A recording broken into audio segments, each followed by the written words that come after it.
नमस्कार दोस्तों। रूस और यूक्रेन के बीच के जंग में संयुक्त महासभा में एक बार फिर इमरजेंसी बैठक बुलाई। इस इमरजेंसी बैठक में भारत ने एक बार फिर साफ कर दिया कि वो विवादों को शांतिपूर्ण तरीके से निपटाने और समाधान करने के पक्ष में है।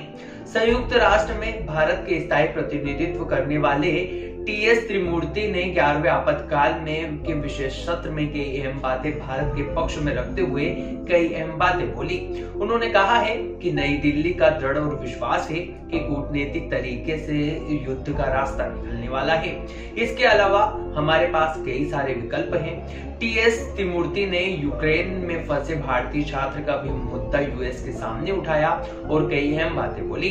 उन्होंने कहा है कि भारत अपने नागरिकों को तत्काल यूक्रेन से निकालने के लिए हर संभव प्रयास कर रहा है और लगातार इसका काम जारी है। उन्होंने कहा है कि सदस्य देशों से भी कहना चाहूंगा और उनका भी आभार जताना चाहूंगा कि उन्होंने एक महत्वपूर्ण मानवीयता का उदाहरण दिया है और इसके तुरंत ध्यान में देने की भी जरूरत है, क्योंकि लोगों को इस समय इसी की जरूरत है। गौरतलब है कि यूक्रेन में भारतीय छात्रों के साथ मारपीट की खबरें भी लगातार सामने आ रही है।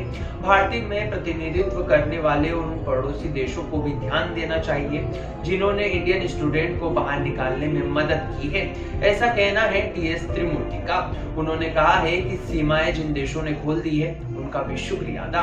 उन्होंने आगे कहा है कि मैं यूक्रेन के सभी पड़ोसी देश का धन्यवाद देना चाहूंगा जिन्होंने हमारे नागरिकों के लिए अपनी सीमाएं खोल दी है और उनका हमेशा धन्यवाद रहेगा।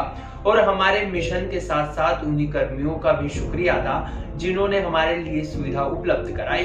हम उन सभी पड़ोसी और विकासशील देशों के लिए मदद करने के लिए हमेशा तैयार रहेंगे और कोशिश करेंगे जिन्होंने इस समय हमारी जरूरत को समझा और हमारे लिए काम किया है।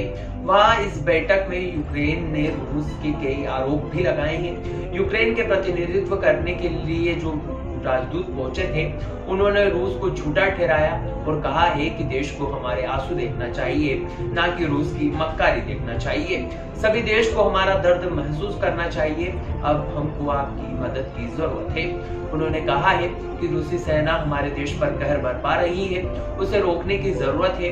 हालांकि रूस ने अपनी कार्यवाही जायज ठहराते हुए उन्होंने भी अपना पक्ष रखा है। उन्होंने कहा है कि हमने अभी तक आम लोगों को निशाना नहीं बनाया है। यूक्रेन के राजदूत ने रूस के खिलाफ लाए प्रस्ताव का समर्थन करते हुए कहा है कि अगर यूक्रेन नहीं बचता है तो संयुक्त राष्ट्र का भी कोई मतलब नहीं रह जाएगा और कोई भ्रम बस मात्र का रह जाएगा। इस इमरजेंसी बैठक की शुरुआत जंग के मरने वाले लोगों को 1 मिनट का मौन देने के साथ हुई।